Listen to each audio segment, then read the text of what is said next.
껴입고 또 어디서 주웠는지 아니면 가방에서 꺼냈는지 작은 천을 여름처럼 차가운 바닥에 깔고 눕지도 못하고 벽에 기대서 앉아서 잠을 청했습니다. 그날은 태어나서 처음으로, 그것도 바다 건너 외국에서 먼 타지에서 제가 처음으로 노숙이란 걸 해본 날이었습니다. 네, 제가 2001년 2월에 군대를 갔었고, 군대 가기 전에 좀 여행을 가보자 이런 생각을 해서 마침 그때 저의 가장 친한 친구가 그 영국에서 유학을 하고 있었기 때문에 그 친구가 또 저한테 몇 번 놀러 와라 이렇게 얘기를 했어서 이 기회에 유럽 여행을 한번 해보자, 그 친구가 마침 있으니까 가보자 이렇게 생각을 했습니다. 계획을 하고 영국 공항에서 만나기로 하고 비행기에 몸을 실었습니다. 우리나라에는 인천공항이 있으면 영국 런던에는 히드로 공항이 있죠.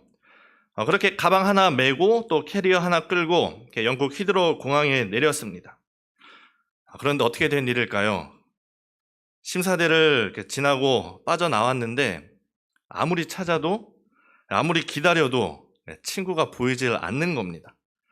그때는 핸드폰이 막 나온 지 얼마 안 됐을 때여서 로밍이나 해외에서 핸드폰을 사용하지 않고 또 그 친구도 핸드폰이 없었기 때문에 연락할 방법도 없었습니다. 나중에 알고 보니까 그 히드로 공항의 터미널이 그 당시에 4개가 있었는데 1, 2, 3 터미널이 같이 붙어 있고 4 터미널은 전혀 다른 곳에 위치해 있었습니다. 그 친구는 1, 2, 3 게이트가 있는 곳에서 한참을 기다려도 제가 나오지 않으니 당황했고, 저는 4번 터미널로 내린 겁니다. 4번 터미널로 내려서 거기서 친구가 나오지 않으니 그 친구와 저 중에 누가 더 당황했겠습니까? 제가 더 당황했죠. 그때는 20살 어리기도 했고 또 참 어리숙하기도 했을 때입니다. 아마 정확히 제가 기억은 나지 않지만 아마 저녁 7시에서 8시쯤 이때 비행기에서 내렸고 연락할 방법은 없고 시간은 점점 지나가고 밤은 점점 깊어가니까 고민이 되는 겁니다. 근데 그때 문득 그 출발하기 전에 친구랑 막 얘기하면서 이런 얘기를 했던 게 기억이 났습니다. 우리가 공항에서 못 만나면 그 워털루역에 그 유로스타 타는 데서 만나자. 이 얘기를 했던 것이 기억이 났습니다. 하지만 그때는 앞으로 무슨 일이 일어날지 아무도 알지 못했습니다. 제가 한참을 기다리다가 공항에서 한참을 기다리다가 이러다 교통이 끊기면 워털루역도 못 가는 게 아닌가 싶어서 그 지하철을 타고, 영국은 이제 언더그라운드라고 하죠, 지하철을. 그 지하철을 타고 워털루역에 도착을 했습니다. 밤이 깊어가는데 어디 가서 잠이라도 자야 될 것 아닙니까? 그래서 이 워털루역에서 혹시나 주변에 뭐가 있지 않을까 해서 이제 건물 밖으로 나왔는데, 여러분 혹시 그 서울역에서 딱 나오면 어떤 광경인지 아시나요?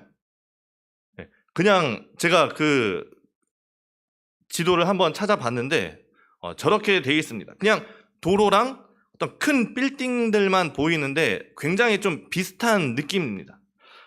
딱 나왔는데 숨이 턱 막히는 그런 느낌, 어디로 가야 될지 모르는 그런 느낌이 드는 것이죠.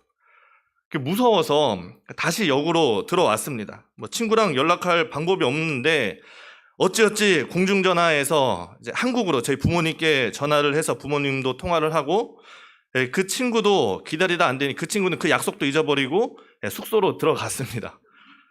웬수죠? 네. 그래서 그 친구도 한국에 전화를 하고 어떻게 이제 부모님 통해서 저랑 이제 그 친구랑 이렇게 연결이 돼서 결국에는 그 다음날 아침에 그 워털루역에서 만나기로 했습니다. 다음날 아침에. 찾아와야 되는 거 아닙니까? 밤에? 웬수죠? 그 외국 역들은 외국 그 역이 우리나라랑 좀 다른 게, 외국역은 한쪽 건물의 한쪽 면이 완전히 뚫려 있습니다. 기차가 들어오고 나가는 그 벽 자체가 뚫려 있는 것이죠. 이렇게 3면은 벽이 있고. 제가 처음에 말씀드렸지만 그날 영국에서 참 드문 아주 추운 그런 날씨였고, 그러니까 추우니까 계속 걸어 다니는 겁니다. 걸어 다니다가 시간이 점점 지나고 밤이 깊어가니까 지하철도 끊기고 지하철로 내려가는 그 문도 막 닫히고 인적도 거의 없게 되는 이제 그런 상황인 겁니다.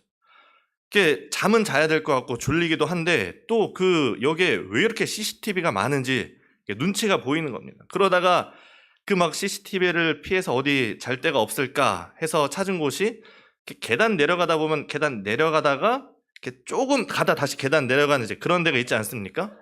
사각지대가 있더라고요. 그래서 거기서 제가 처음에 말씀드린 것처럼 뭐 어디서 신문을 주웠는지 아니면 뭐 가방에서 천을 꺼냈는지는 모르겠습니다만 바닥이 너무 차서 바닥에 깔고 혹시나 이렇게 너무 누워 있는 것도 좀 이상하고 혹시나 그 캐리어를 또 누가 가져갈까 아무도 없었는데 그렇게 이렇게 캐리어를 한쪽에 끼고 그렇게 워털루역 계단 한쪽에서 잠이 들었습니다.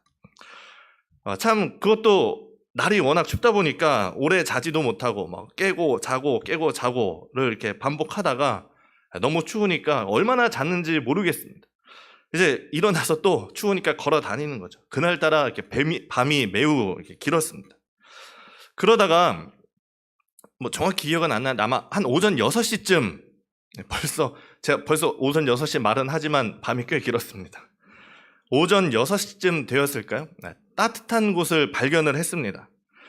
사람이 이제 슬슬 다닐 시간이 되니까 화장실 문을 연 겁니다. 거기는 화장실도 밤에 문을 잠궈버리는데 그 화장실 들어갈 때 그냥 화장실에 바로 연결되는 게 아니라 이렇게 작은 좀 어떤 방 같은 게 하나 있고 거기 의자가 몇 개 있고 거기서 뭐 남자 화장실, 여자 화장실 들어가고 이제 거기에 문이 하나 있는 겁니다. 그 문 하나 달려 있다는 것만으로도 거기가 너무 따뜻한 겁니다. 그래서 의자도 있고 의자에 앉아서 또 다리 사이에 캐리어를 끼고 그렇게 거기서 또 잠깐 잠이 들었다가 이렇게 자다가 눈을 한번 뜨면 저쪽에 노숙자 한 명이 이렇게 같이 자고 있는 겁니다. 또 자다가 눈을 한번 뜨면 저쪽에 또 한 명이 늘어 있고 또 자다 깨면 이렇게 눈을 뜰 때마다 신기하게 한 명씩 이렇게 늘어 있었습니다. 그러다가 한 1시간 정도 그렇게 오래 자지도 못했습니다. 이제 그 경비를 보시는 분이 나와서 노숙자들한테 다 나가라고 하면서 저도 같이 도매가로 같이 쫓겨나게 되었습니다. 다시 또 계속 돌아다니는 거죠. 그래도 이제 좀 아침이 되고 사람들이 돌아다니니까 그 전까지는 노숙자처럼 보였다가 이제는 좀 여행자처럼 이제 보이는 거죠. 그러다가 이제 한 8시인가 9시 그쯤 돼서 저 멀리서 그 왼수의 얼굴이 보이는데 저는 이제 그때 내가 성격이 진짜 좋구나 라고 느낀 게 화가 날 법도 한데 그 친구 얼굴을 보니까 반갑더라고요. 정말 웃음만 나오더라고요. 참 쉽지 않은 그런 경험이었습니다만 제가 그 일을 경험하면서 지금도 생생하게 기억이 나는 게 혹시나 내가 잘 곳이 있을까 하고 그 워털루역에서 나가서 그 바깥 광경을 바라봤을 때 그 시내를 바라봤을 때 그 막막함이 정말 잊혀지지가 않습니다. 한국처럼 뭐 찜질방이나 뭐 PC방이 있는 것도 아니고 안 되면 뭐 연락할 사람이 있는 것도 아니고 정말 생전 처음 보는 곳에 와서 아는 사람 하나 없는 그곳에서 말도 제대로 통하지 않고 어디로 가야 할지도 모르겠고 이 넓은 곳에 정말 내가 갈 곳이 하나 없구나 라는 이제 그 막막함이 아직도 기억이 납니다. 그래서 저는 오늘 본문에 나온 이 요셉과 마리아의 기분을 좀 알 것 같습니다. 오늘 읽은 말씀 7절이죠. 첫 아들을 낳아 강보로 싸서 구유에 뉘었으니 이는 여관에 있을 곳이 없음이러라. 있을 곳이 없는 거죠. 내가 있을 곳이 하나 없는 그 상황. 그래서 저는 찬송가 310장을 굉장히 좋아합니다. 찬송가 310장이 뭐죠? 하나님의 은혜로 있을 데 없는 자 왜 구속하여 주는지 알 수 없도다. 진지하게 받아들이시면 안 되는데. 네. 있을 데 없는 자. 네. 게다가 저야 저 혼자겠지만 요셉과 마리아는 어떻습니까? 이제 마리아가 임신 중이었고 또 곧 해산을 해야 하고 이제 상고가 시작되려 하는 그 상황이 아닙니까? 우리가 말씀을 읽어서 알겠지만 그 황제 명령으로 모든 사람이 다 고향으로 돌아가서 호적하라는 그 명령으로 많은 사람들, 정말 거의 모든 사람이 움직이고 있었고 이 요셉도 만삭인 마리아를 데리고 가야 하니 다른 사람들보다 더 늦을 수밖에 없었을 겁니다. 그렇게 마을에 도착했지만 어떻습니까? 있을 곳이 없는 거죠. 여관의 자리는 다 찬 상태고 그 어디에도 정말 쉴 자리가 하나 없는 그 상황, 낯선 곳에 있는데 그곳에 내가 있을 곳이 하나도 없다. 정말 그 사람으로 하여금 막막함을 느끼게 하는 겁니다. 그러니 오죽하면 마구간이겠습니까? 제가 워털리역에서 그 문 하나 달려있는 그곳이 정말 천국처럼 느껴졌던 것처럼 얼마나 있을 곳이 없으면 오죽하면 이렇게 마구간이라도 필요했을까? 집도 아닌 누군가 마련해준 마구간에서 그 기나긴 밤을 지새우며 참 이 어려운 때 밤은 하룻밤은 생각보다 더 긴 시간이죠. 그 긴 밤을 지내며 거기서 예수님을 출산하고 누일 곳이 없어서 그 옆에 있는 구유에 자기 예수님을 누인 겁니다. 첫 아들을 낳아 강보로 싸서 구유에 누였으니 이는 여관에 있을 곳이 없음이러라. 참 그 막막함이 느껴지는 그 구절이죠. 예수님께서 이 땅에 오실 때 예수님이 있을 곳이 없었던 겁니다. 예수님께서 머물 곳이 없었습니다. 아무도 예수님을 맞아주지 않아서, 받아주지 않아서 예수님을 결국 마곡간에서 태어나셨죠. 신이 하나님이 인간이 되어서 이 땅에 오셨는데 그 예수님께서 이 땅에 오실 때 가장 먼저 경험한 게 뭡니까? 어떤 세상으로부터의 거절 아니면 그런 막막함을 경험을 한 거죠. 우리는 이 예수님이 있을 곳이 없는 이 사건을 보면서 참 안타까운 마음이 많이 듭니다. 아니 예수님인 줄은 몰랐다고 해도 어떻게 임산부를 그렇게 대할 수 있느냐. 하지만 그 당시에 여자는 임산부라고 해서 대우를 받던 그런 시대가 아닙니다. 가끔 그런 그림이 있는데 이게 만삭의 마리아가 나귀에 타고 요셉이 나귀를 끌면서 가는 그런 그림이 아마 보신 적이 있을 텐데 누군가 그 그림을 비평하더라고요. 그 당시에 여자가 나귀를 타고 남자가 앞에서 끄는 건 상상을 못할 일이다. 여자가 임신을 했건 아니면 정말 갓난아기를 들었더라도 그 나귀를 타는 건 남자고 여자는 뒤따라와야 된다라는 거죠. 그러니까 그 당시는 여자는 사람이 아니라 재물 취급을 당했으니까 그런 것이죠. 아무리 그래도 딱한 사정이 뻔히 보이는데 그럴 수 있냐. 여러분이 여관 주인이라면 어떻게 하시겠습니까? 가장 좋은 스위트룸을 이렇게 내주지 않았겠습니까? 그런데 2022년 그 예수님이 오시고 나서 벌써 이 2000년이 지난 지금 예수님께서 이 땅에 다시 오실 때 과연 머물 자리가 있을까요? 교회마다 또 거리마다 또 백화점들이나 다 트리가 꾸며져 있고 캐롤송이 나오니 그러니 예수님이 오실 자리가 준비되어 있는 걸까요?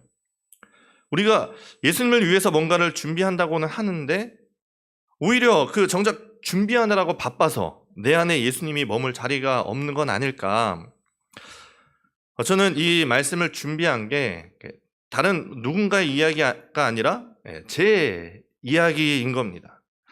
제가 지난 한 주간 유별나게 지난 한 주간이 좀 정신없이 많이 바쁘게 보냈습니다. 지난 주일 오후 예배를 마치고 제 안에 가장 먼저 든 생각이 뭘까요? 수요일 설교는 뭘 하지? 이를 생각이 든 겁니다. 그렇게 정신없이 이제 수요 설교를 또 쓰고 수요 설교를 마무리하면서 든 생각이 뭘까요? 금요기도의 설교는 뭘 하지? 그리고 금요기도의 설교를 이렇게 마무리하고 시간이 좀 남아서 주일 이렇게 말씀을 이렇게 막 묵상을 하다가 금요기도회를 들어갔는데 왜 본문이 이거지? 그러니까 제가 이제 주일 설교를 막 준비하다가 들어가서 막 헷갈리는 겁니다. 이게 금요일하고 주일하고 본문이 헷갈리는 겁니다. 이제 그러면서도 주일날 여러 가지 행정적인 일들, 또 목장 편성이나 내년 준비하는 그런 일들이나 이런저런 일들이 있으니까 제가 이렇게 느낀 게 내가 멀티태스킹이 안 되는구나. 뭔가 여러 개가 있으면은 이제 컴퓨터도 많이 틀어놓으면 이렇게 렉이 걸리지 않습니까? 느려지지 않습니까? 내가 일을 잘 못하는구나 이런 생각이 들었습니다. 여러분 중에 이렇게 혹시나 이렇게 저 너무 부족해요. 아닙니다. 충분합니다. 제가 많이 부족한데 제가 지난 주일부터 이제 대림절이 시작되지 않았습니까? 근데 대림절이 시작되고 제가 이제 대림절에 관한 말씀을 준비하면서 대림절을 얘기하는데 정작 이 주일 말씀을 묵상하려고 보는데 과연 내 안에 내가 예수님을 정말 준비하고 있는가? 내 안에 예수님이 오실 그 자리가 있는가라는 생각이 드는 겁니다. 예수님을 위해서 뭔가 준비하고 말씀을 준비하고 또 설교를 하고 교회 일을 하는데 정작 바빠서 내가 예수님을 잊어버리고 있는 건 아닌가 하는 생각이 드는 거죠. 그래서 사실 오늘 이 말씀은 사실 저 스스로에게 하는 말씀이기도 합니다. 내 안에 예수님이 계실 곳이 필요한데 나는 나를 위한 그런 생각들로 가득해서 어떤 바쁜 일들이나 뭔가가 내 안에 가득하니 예수님이 오실 장소가 없는 것이죠. 예수님이 이 땅에 오시는 그 축복의 시간 아닙니까? 그 축복의 시간에 2000년 전에 아무도 예수님을 받아주지 않고 거절했던 그 2000년 전의 비극적인 사건이 오늘 내 안에도 일어나고 있는 것이 아닌가, 똑같이 반복되고 있는 것이 아닌가, 나로 인해서 예수님이 또다시 거절받고 상처받고 계신 것은 아닌가 생각이 드는 것이죠. 여러분은 어떻습니까? 예수님께서 이 땅에 이제 2022년 다시 오실 때 여러분 마음에는, 여러분의 삶에는 예수님이 오실 장소가, 예수님이 머무실 자리가 혹시 준비되어 있습니까? 이 대림절, 예수님의 오심을 기다리는 절기라고 계속 말은 하는데 과연 우리는 정말 기다리고 있는가? 내가 어떤 그냥 매년 오는 성탄절, 매년 항상 반복되는 대림절, 그런 매너리즘에 빠져서 때로는 나의 바쁘다는 일상 속에서 또는 정말 아무런 기쁨도 없이 그냥 지나가고 있는 건 아닌가 생각이 드는 것이죠. 예수님이 2000년 전에 그때만 오신 것이 아니라 지금도 오셔서 머무실 곳을 찾고 있습니다. 우리가 교회력, 절기라고 하죠. 절기라는 것은 그 2000년 전에 그 사건을 기념하는 것이 아닙니다. 2000년 전에 그 사건이 오늘 이 예배를 통해서 바로 지금 내 사건이 되는 것입니다. 예수님께서 여전히 그 오늘 2000년의 그때와 같이 오늘도 우리의 마음 문을 두드리십니다. 혹시 내가 있을 곳이 있을까? 내가 머무를 곳이 있을까? 우리가 2022년 대림절 한 주가 지나고 이제 둘째 주일이 지나는데 우리가 예수님을 기다린다고 할 때 정말 우리 안에 예수님이 오실 곳이 있는지, 우리 안에 예수님이 오실 곳이 있기를, 예수님이 오실 곳을 마련해서 정말 성탄절 예수님 오실 때 우리가 진짜 기쁨으로 예수님을 맞이할 수 있기를 바랍니다. 그럼 어떻게 우리가 예수님을 맞이할 수 있을까? 어떻게 예수님을 영접할 수 있을까? 준비할 수 있을까? 생각을 해봐야 되는 거죠. 예수님을 맞이하려면 이렇게 생각을 해보니 먼저 우리 안에 있는 그 방을 좀 비울 필요가 있습니다. 내 안에 뭔가를 내려놔야 뭔가를 들 수 있고 뭔가를 비워야 채울 수 있는 것이죠. 그래서 제가 여러분에게 바라는 한 가지는 여러분이 하루에 한 번쯤은 우리의 모든 걸 내려놓고 예수님만 묵상하는 그런 시간을 가지시기를 바랍니다. 오늘 교육위원회 때도 우리가 1분간 우리가 예수님만 묵상해 봅시다 하는 그 시간을 가졌는데 내 안에 있는 어떤 그런 분주함들, 참 많은 바쁜 일상들 다 내려놓고 하루에 단 5분만이라도 아니면 정말 단 1분만이라도 좋으니까 매일마다 이 대림절 기간에 다른 건 다 내려놓고 예수님만 묵상해보는, 예수님만 생각을 해보는 그런 시간을 가지면 좋겠습니다. 특별히 기도라는 형식이 아니어도 됩니다. 기도가 아니어도 그저 예수님만을 생각을 해보자는 거죠. 특별히 성탄절을 앞두고 있으니 예수님이 어떻게 태어나셨을까? 그 상황을 한번 묵상을 해보고 그 아기 예수님이 태어날 때 어떤 모습일까 생각을 해보고 또 예수님의 하신 사역들도 우리가 좀 생각을 해보고 예수님께서 그 십자가를 앞두시고 겟세마네 동산에서는 어떤 마음이셨을까? 그런 묵상을 모든 건 내려놓고 예수님만을 생각을 하는 거죠. 그러니 여러분 이 묵상을 하기 위해서 필요한 게 뭐겠습니까? 성경 내용을 알아야죠. 그러니 우리가 성경을 읽어야 됩니다. 성경을 읽어야 묵상을 할 수 있게 되는 거죠. 특별히 우리가 성탄절을 앞두고 있으니까 복음서에서 마태복음이나 누가복음을 읽으면 더 좋을 것 같습니다. 읽으면서 그 예수님을 묵상하는, 예수님만 생각하는 그런 시간을 하루에 잠깐이라도 가지면 좋겠습니다. 다른 한 가지는 역시 이것도 내려놓는 겁니다. 내 권리를, 내가 할 수 있는 걸 내려놓는 것이죠. 우리가 예수님을 맞이해야 되는데 예수님께서 오셔야 맞이하죠. 예수님께서 오시는 걸 어떻게 할 수 있을까요? 그 마태복음 25장에 보면 그 양과 염소를 나누는 비유에서 예수님께서 이렇게 말씀하십니다.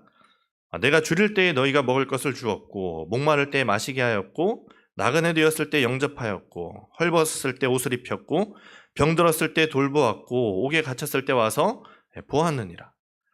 사람들이 놀라서 묻습니다. 주님, 저희가 언제 그랬습니까? 저희는 주님을 만난 적이 없는데요. 주님께 그런 적이 없는데요. 예수님께서 뭐라고 대답하십니까? 내가 진실로 너희에게 이르노니 너희가 여기 내 형제 중 지극히 작은 자 하나에게 한 것이 곧 내게 한 것이니라.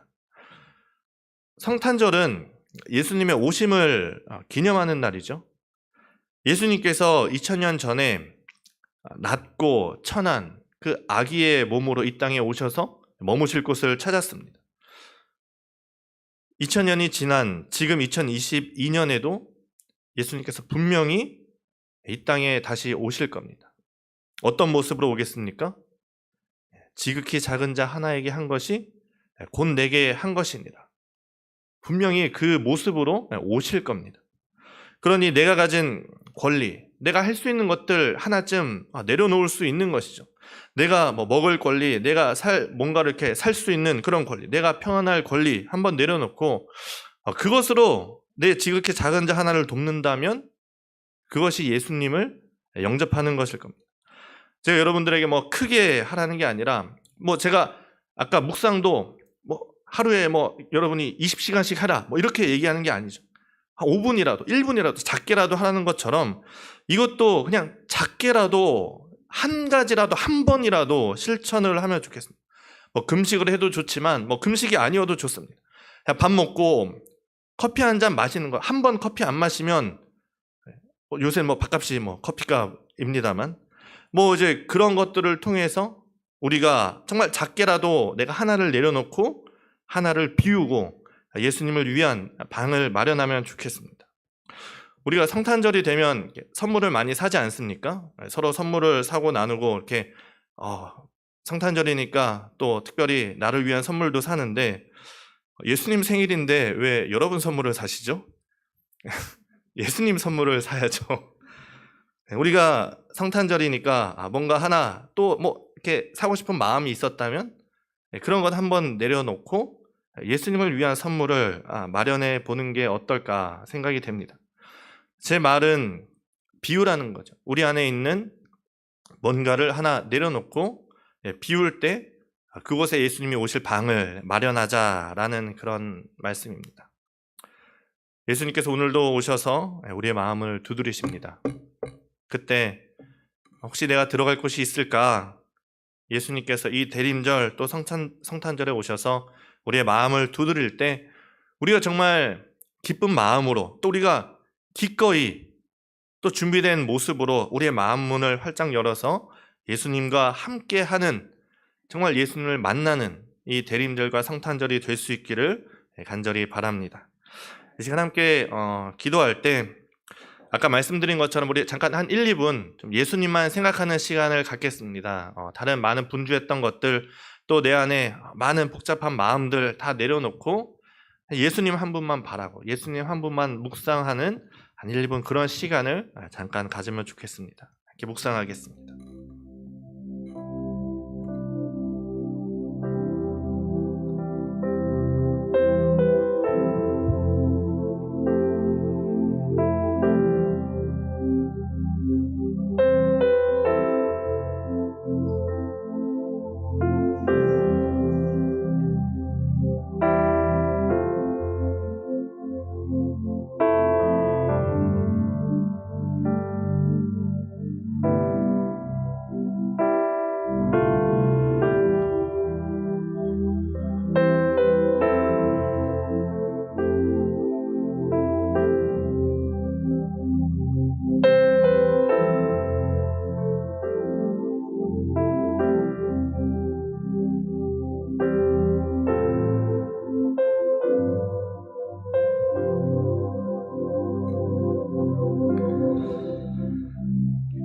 거룩하신 하나님, 참 우리를 위해 그 귀한 아들 예수 그리스도를 이 땅에 보내주시니 감사합니다. 하지만 주님께서 이 땅에 오실 때 정말 사람들은 주님을 알아보지 못했고 주님이 오실 그 거처를 마련하지 못했습니다. 하나님, 올 2022년에도 분명히 주님께서 우리를 찾아오실 터인데 하나님, 우리가 정말 그 주님이 오실 그 처소를, 주님이 오실 곳을 내 마음속에, 내 삶에 준비하는 이 대림절 기간이 될 수 있도록 인도하여 주옵소서. 하나님, 우리가 바쁜 일상들, 때로는 전혀 감흥이 없이 보내는 이 대림절과 성탄절에 우리의 마음들 다 내려놓고 하나님, 우리가 그 내려놓은 그곳에 예수님께서 오실 수 있도록, 그래서 예수님과 더불어 정말 귀하고 축복된 삶을 살 수 있도록 주님 인도하여 주옵소서. 감사드리며 거룩하신 예수님의 이름으로 기도합니다.